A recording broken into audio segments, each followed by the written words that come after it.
हमारे लिए हमें माफ कर दीजिए। ठीक है साहब। धन्यवाद। आता प्रोग्राम पुढे असं चालणार आहे। आता आमचे दिल्लीहून आलेले इंजिनियर सलीम साहेब, जो उपाध्यक्ष जमात इस्लामी हिंद तथा कन्व्हेनर ऑल इंडिया धार्मिक जनमोर्चा हे आहे, हे बोलतील। त्यानंतर आपण हे संपल्यावर लगेच खाली जाऊन जेवण तयार आहे, जेवण करू। जेवण करून लगेच आपल्याला सगळ्यांना वर यायचे आहे, कारण आपल्याला एक मोठी 3 वाजता एक मोठी अशी प्रेस कॉन्फरन्स घ्यायची। बसा महाराज बसा। तर त्या आपण आता यांचं निवांतपणे ऐकून घेऊया आणि मग जेवायला जाऊ।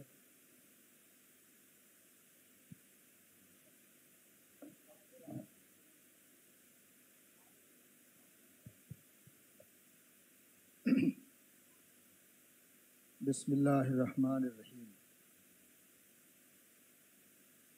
अत्यंत दयावान और कृपाशील ईश्वर के नाम से बड़ाई और प्रशंसा उसी ईश्वर के लिए है जो इस सारी सृष्टि का, हम सब का अकेला सृष्टा है। बड़ाई और प्रशंसा उसी के लिए है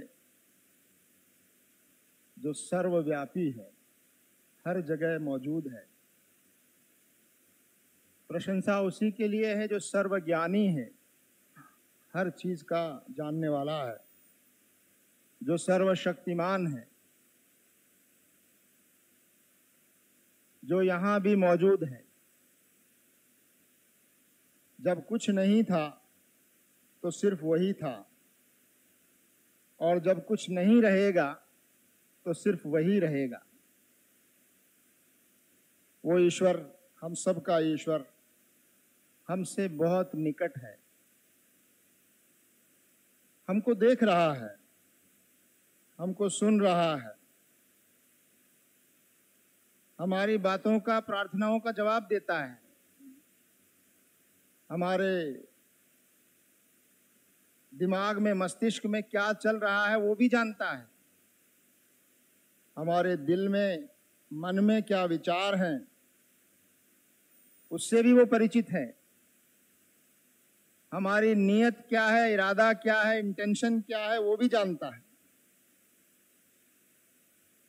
उसी की बड़ाई और प्रशंसा के साथ मैं अपनी बात शुरू करता हूं। और मेरा ये विश्वास है, और हम में से बहुत से लोगों का ये विश्वास होगा, कि हम सबको एक दिन वहीं जाना है जहां से हम आए हैं, उसी के पास जाना है, और उसके सामने हाजिर होकर अपने पूरे जीवन का, एक एक पल का, एक एक क्षण का, एक एक कर्म का, और उसकी दी हुई सब चीज़ों का हिसाब देना है। विशेष कृपा और शांति हो उन तमाम ईश दूतों पर, संदेष्टाओं पर, उन तमाम महापुरुषों पर जो समय समय पर इस धरती में, धरती के विभिन्न हिस्सों में ईश्वरीय ज्ञान लेकर आए, और जिन्होंने ईश्वर की ओर से मानव जाति का मार्गदर्शन किया।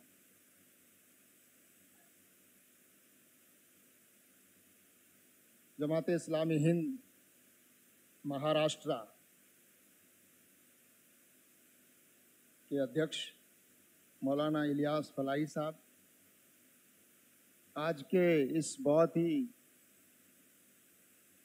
सुंदर और भावनाओं से भरा हुआ सम्मेलन आयोजित करने वाले डॉक्टर सैयद रफ़ीक पारनेर साहब और उनके तमाम साथी, और यहाँ इस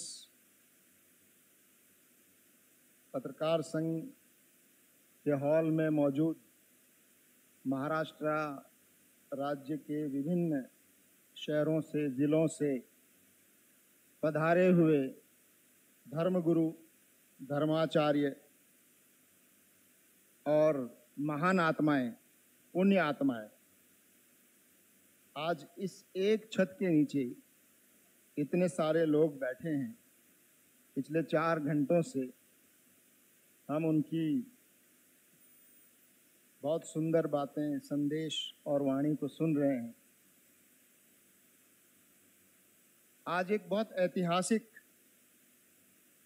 दिन और क्षण है और उसके हम सब साक्षी हैं, और हमारे साथ ईश्वर भी साक्षी है कि हम यहाँ किसी दुनियावी फायदे के लिए नहीं आए, यहाँ हम किसी स्वार्थ के लिए नहीं आए, यहाँ हम सिर्फ इसलिए आए कि इस देश में, समाज में आपसी प्रेम और भाईचारा बढ़े, हम सब मिलकर रहें। जिस तरह उस एक ईश्वर ने हमको बनाया है, उसी तरह हम सब एक बनकर रहें। ये संदेश लेकर आप सब यहाँ पधारे हैं। मुझे बहुत खुशी है और मैं उस ईश्वर का बहुत धन्यवाद करना चाहता हूँ कि आज इस हॉल में हम एक वास्तविक भारत को देख रहे हैं। ये जो सभा है यहाँ, ये वास्तविक भारत है। लेकिन इस वास्तविक भारत पर एक ऐसे भारत की एक ऐसा भारत छा गया है जो वास्तविक नहीं है। वो भारत जो हमें अखबारों, मीडिया और राजनेताओं के माध्यम से जिस भारत का परिचय आज कराया जा रहा है, वो भारत सच्चा भारत नहीं। सच्चा भारत वो है जो यहाँ बैठा है। यही बात हम कहना चाहते हैं कि इस सच्चे भारत को दबने न दीजिए, इस सच्चे भारत को छुपने नहीं दीजिए। आप सब बहुत बड़े बड़े लोग हैं, आपके पीछे हजारों बल्कि लाखों लोग आपकी बात सुनते हैं, आपके पीछे चलते हैं, आपके संदेश को फॉलो करते हैं। आप कमजोर नहीं हैं। फिर ऐसा क्यों हो रहा है कि सच्चा भारत उभर कर सामने नहीं आ रहा? और जो सच्चा भारत नहीं है वही छाया हुआ है, वही नजर आ रहा है। ये हमारी कमजोरी है। कुछ लोग अपने स्वार्थों के लिए, अपने फायदे के लिए संगठित होकर आपको, हम सबको एक दूसरे से दूर करने की कोशिश कर रहे हैं। हम सब एक हैं, मगर हमको अलग अलग बताने की कोशिश हो रही है, धर्म के नाम पर या भाषा के नाम पर या पंथ के नाम। लेकिन ऐसा इसलिए हो पा रहा है कि हम सब, जो आप संत आत्माएं हैं, जो पुण्य आत्माएं हैं, अच्छे लोग हैं, वो हम बुराई को देखकर, बुरी चीजों को देखकर चुप बैठे हैं। अगर हमारी आवाज, सच्ची आवाज, दिल की आवाज, प्रेम की आवाज, प्रकृति की आवाज, वो अगर सामने आएगी, तो जो बुरी आवाजें हैं, जो दूरियां पैदा करने वाली बातें हैं, जो हमको बांटने वाली बातें हैं, वो कभी पनप नहीं पाएंगे। मैं इस मौके पर आप सभी से एक विनती करना चाहता हूं, और वो ये कि हम इस देश और समाज को सिर्फ राजनेताओं, राजनीति और सरकारों के हवाले नहीं छोड़ सकते। और उसकी वजह यह है कि आज राजनीति, राजनेता और सरकारें नैतिकता से बहुत दूर चली गई, नैतिक मूल्यों से बहुत दूर चली गई।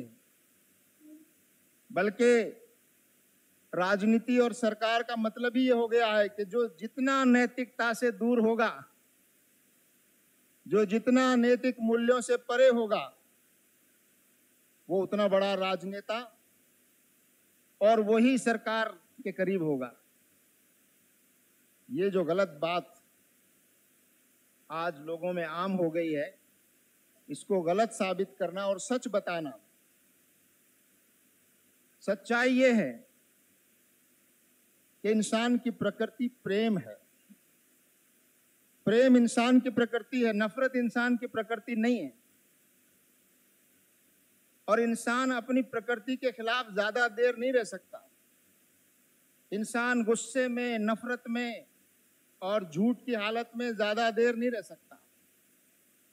नफरत और झूठ की ज्यादा उम्र नहीं होती, ज्यादा देर नहीं चल सकती। असल चीज प्रेम है, सद्भाव है, विश्वास है, और उसको बचाना और उसको मजबूत करना ये आपकी, हमारी सबकी जिम्मेदारी और दायित्व है। मैं आप सबको बधाई देना चाहता हूं और मैं अपने आप को सौभाग्यशाली समझता हूं आज आपके बीच मौजूद रहकर कि आप महाराष्ट्र की इस धरती पर एक ऐसा कदम आपने आज उठाया है और एक ऐसा मंच आपने स्थापित किया है और इसका संदेश लेकर पूरे महाराष्ट्र में इस प्रेम के संदेश को, भाईचारे के संदेश को आप लोग आगे बढ़ाएंगे। धार्मिक जनमंच महाराष्ट्र की स्थापना का आज ये जो अवसर है, जिसके आप सब साक्षी हैं, मैं भी साक्षी हूँ, ये धरती साक्षी है, ये हॉल साक्षी है, और सबसे बड़ा ईश्वर जो यहाँ मौजूद है, ये सब बातें देख रहा है, सुन रहा है, वो भी इसका साक्षी है कि हम इस पुण्य कार्य को लेकर पूरे महाराष्ट्र में हर आदमी, आप में से हर एक व्यक्ति अपने अपने लोगों के बीच इस संदेश को आम करे। और वो संदेश जो आपने सबने दिया है, मेरी कोई नई बात नहीं, हम सब एक माँ बाप की संतान है, इसमें क्या संदेह है। हम सब एक ही माँ बाप की संतान है, इसमें कोई संदेह नहीं है। एक माँ बाप की संतान कौन होते हैं? आपस में भाई भाई होते हैं। हम सबका पैदा करने वाला एक ही है। हम सब की आत्माएं एक तरह से जुड़ी हुई हैं उस आत्मा से, परमात्मा से, जिसने हमको पैदा किया है। तो फिर ये जो हमारे अलग अलग आवरण हैं, इन आवरणों की वजह से हमारे अंदर ये दूरी पैदा क्यों हो रही? धर्म तो वो है जो आपने सबने कहा है, जो उस ईश्वर की ओर से इंसानों के मार्गदर्शन के लिए जो आया, वो धर्म है, वो दिव्य ज्ञान ही धर्म है। और वो धर्म एक से ज्यादा और अलग अलग हो ही नहीं सकता। ये हमने आवरण बनाकर उनको अलग अलग बना लिया है। उसका भेजा हुआ संदेश और रोशनी तो एक ही है, रोशनी और प्रकाश एक ही है, वो अलग अलग हो ही नहीं सकते। जब ईश्वर एक है, इंसान एक है, तो बताइए उसका बताया हुआ मार्गदर्शन सबके लिए अलग अलग कैसे हो सकता है? नहीं हो सकता। लेकिन हमने उसको अपनी भाषा से, अपनी वाणी से, अपने स्वार्थ से उसको अलग अलग, ऐसा प्रतीत होता है कि अलग अलग है। इसलिए हम ये नहीं कहते कि सर्वधर्म, हम ये कहते हैं कि धर्म। ये इसीलिए धार्मिक लोगों का ये मंच है, धार्मिक जनमंच, ये सब धर्म के लोगों का मंच है। और धर्म वो है जो इंसानों को जोड़ता है। इंसानों को बांटने वाला धर्म नहीं हो सकता। इंसानों को छोटा और बड़ा बनाने वाला धर्म हो ही नहीं सकता। किसी को अछूत और किसी को ऊंचा बनाने वाला भी धर्म नहीं हो सकता। लोगों के बीच नफरत और घृणा फैलाने वाला कभी धर्म नहीं हो सकता। धर्म वो है जो इंसान को इंसान बनाता है, मानव को इंसान बनाता है। अगर हमारे अंदर इंसानियत नहीं है तो हम अपने आप को कितना ही बड़ा धर्म गुरु कहें, सही माने में हम धार्मिक नहीं हैं। धर्म इंसानियत पैदा करने के लिए आता है। इंसानियत अगर है तभी धर्म है। और अगर धर्म है, सच्चा धर्म किसी के जीवन में, तो वो किसी का बुरा नहीं चाहेगा, किसी से नफरत नहीं करेगा, किसी पर अन्याय नहीं करेगा, किसी का अधिकार नहीं मारेगा। आज एक ऐसी भ्रांति फैली हुई है, फैला दी गई है कि सारे झगड़ों की जड़ और सारी हिंसा की बुनियाद वो धर्म है। इससे ज्यादा झूठी और गलत बात कोई नहीं हो सकती। धर्म कभी हिंसा का कारण बन ही नहीं सकता। धर्म कभी नफरत का कारण बन ही नहीं सकता। ये जो धार्मिक आवरण या धर्म का नाम लेकर कुछ लोग जो धर्म का नाम लेकर अधर्म करते हैं, उनकी वजह से हिंसा है। जो धर्म का आवरण ओढ़कर अधर्म की बातें करते हैं, उनके लिए, उनकी वजह से ये दूरियां हैं। सच्चे धार्मिक लोग कभी भी हिंसा और नफरत का कारण नहीं बन सकते। इसलिए आपकी, हम सब की ये जिम्मेदारी है, आपकी हम सब का ये दायित्व है कि हम लोगों को ये समझाएं कि नफरत और दूरियों का कारण असल में धर्म नहीं है। धर्म से दूरी इसका असल कारण है। हम धर्म से दूर हैं, इसलिए इसका असल कारण है नफरत।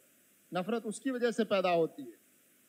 अगर हम धर्म पर जम जाएं और धर्म की बातों पर माने, तो हमारे अंदर वो मूल्य पैदा होंगे और उन मूल्यों के आधार पर हम किसी का अनादर नहीं कर सकते, हम किसी पर अन्याय नहीं कर सकते।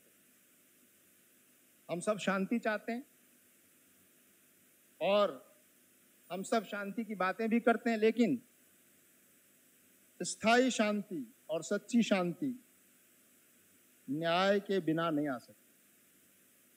न्याय के बिना शांति नहीं हो सकती। हमारे एक दोस्त हैं दिल्ली में, वो अक्सर अपने भाषण में एक बात कहते हैं, हम सबको शांति चाहिए, मगर हमको शमशान की और कब्रिस्तान की शांति नहीं चाहिए। हमको इंसानी समाज के अंदर शांति चाहिए, और वो शांति तब मिलेगी जब सबके साथ न्याय होगा, सबके साथ इंसाफ होगा, तब शांति होगी। और सबके साथ न्याय कौन कर सकता है? जो सबसे ज्यादा उस ईश्वर से जुड़ा होगा, जो सबसे ज्यादा उस परमात्मा से निकट होगा, वो ही न्याय कर सकता है। उतना ही न्याय करेगा वो जितना निकट होगा। हमारे जीवन में जितना न्याय है, उससे हम समझ सकते हैं कि हम उस ईश्वर के कितना निकट हैं। न्याय के बिना शांति स्थापित नहीं हो सकती। इसलिए हम जहां भी अन्याय देखें, चाहे कोई भी कर रहा हो, हमारे अंदर ये साहस होना चाहिए, हमारा सगा भाई, हमारे धर्म का मानने वाला भी अगर अन्याय कर रहा है तो उसको रोकना और उसके खिलाफ खड़े होना, ये हमारा सबका दायित्व होना चाहिए। मैं इस मौके पर अपनी बात को समाप्त करते हुए एक बार फिर आपको बधाई देना चाहता हूं और उस ईश्वर की बड़ाई और प्रशंसा बयान करते हुए कि आज जिस शुभ कार्य का शुभारंभ यहाँ हो रहा है कि हम सब धर्मों के मानने वाले, अलग अलग आस्थाओं के अनुसार आचरण करने वाले, हमारे अंदर इतना बड़ा दिल होना चाहिए कि हम बहुत सी बातों पर असहमत होते हुए भी एक दूसरे का सम्मान करें। हर बात पर सबके विचार एक जैसे हो जाएं, ये जरूरी नहीं है, लेकिन ये इस सच्चाई को मानते हुए कि विचार अलग अलग हो सकते हैं। घर में भी 5 बच्चे हैं तो उनके विचार अलग हो सकते हैं, लेकिन हम एक दूसरे का सम्मान करें, आदर करें। मैं इसी संदेश के साथ कि आइए हम सब ऐसा वातावरण इस देश में पैदा करें कि आपस में संवाद बढ़े, एक दूसरे को ज्यादा जानने की कोशिश करें, संवाद करें, और संवाद के साथ एक दूसरे का सम्मान करें, और सम्मान से आगे बढ़कर एक दूसरे का अच्छे कामों में सहयोग करें, और उससे भी आगे बढ़कर हम सब मिलकर, एक साथ मिलकर अच्छे काम समाज में जाकर करें, ताकि समाज को नजर आए कि ये सब लोग जो एक साथ नजर आ रहे हैं, आज देश में जो दूरियां और नफरतें हैं वो धर्म के कारण नहीं है। हमारा साथ बैठना, हमारा साथ चलना, हमारा साथ नजर आना भी आज के देश के वातावरण में एक बहुत बड़ा पुण्य कार्य है और एक बहुत बड़ा संदेश है। मैं अपनी बात को विराम देते हुए ये कहना चाहता हूँ, हम सब चाहते हैं कि हमारा देश जो बहुत प्राचीन देश है, बहुत बड़ा देश है और हमारा एक इतिहास है, हम इस देश को पूरी दुनिया का मार्गदर्शक बनाना चाहते हैं, शक्तिशाली बनाना चाहते हैं। वो तभी बन सकता है जब हम साइंस और टेक्नोलॉजी और हर चीज के बारे में हमने तरक्की की है, लेकिन जब तक हम अपने नैतिक मूल्यों को मजबूत नहीं करेंगे, अपने अंदर इंसानियत पैदा नहीं करेंगे और अपने अंदर वो चरित्र का निर्माण जब तक हम नहीं करेंगे, तब तक हम इस देश को मजबूत नहीं बना सकते और तभी हम पूरी दुनिया का मार्गदर्शन करने की स्थिति में आ सकते हैं। मैं उस ईश्वर की बड़ाई और प्रशंसा के साथ आप सबको धन्यवाद करते हुए अपनी बात को समाप्त करता हूं। धन्यवाद।